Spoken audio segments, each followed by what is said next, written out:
Hello students, welcome to online class. आज हम हमारे हिंदी ग्रामर के नए टॉपिक के बारे में जानेंगे जिसका नाम है वर्ण, शब्द और वाक्य। इनके बारे में मैं आपको विस्तार से समझाऊंगी। शुरू करते हैं।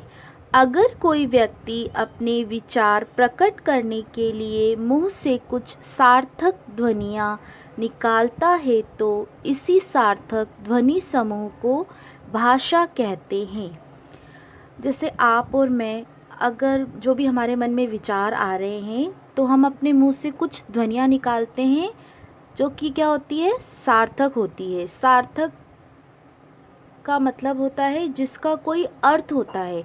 जब भी हम कुछ बात करते हैं या कुछ बोलते हैं तो हम ऐसा ही बोलते हैं जिसका कुछ अर्थ निकलता हो, या हम बिना अर्थ वाली बातें करते हैं? नहीं, सार्थक ध्वनियाँ हमारे मुंह से निकलती हैं। तो इसी समूह को भाषा कहते हैं। भाषा की 3 इकाइयाँ होती है। ध्यान दीजिए, भाषा की 3 इकाइयाँ होती हैं। पहला है वर्ण, जिसे इंग्लिश में कहते हैं लेटर। दूसरा है शब्द, जिसे इंग्लिश में कहते हैं वर्ड। और तीसरा है वाक्य, जिसे इंग्लिश में कहते हैं सेंटेंस। वर्ण उदाहरण के तौर पर जैसे क, ग, अ, आ, तो ये हमारे वर्ण हो गए। शब्द, वर्णों को मिलाकर शब्द बनाए जाते हैं। जैसे कमल, कमल, तो ये वर्णों को मिलाकर हमने बनाया शब्द। अब वाक्य बनाएंगे तो शब्दों से मिलकर ही वाक्य बनते हैं। जैसे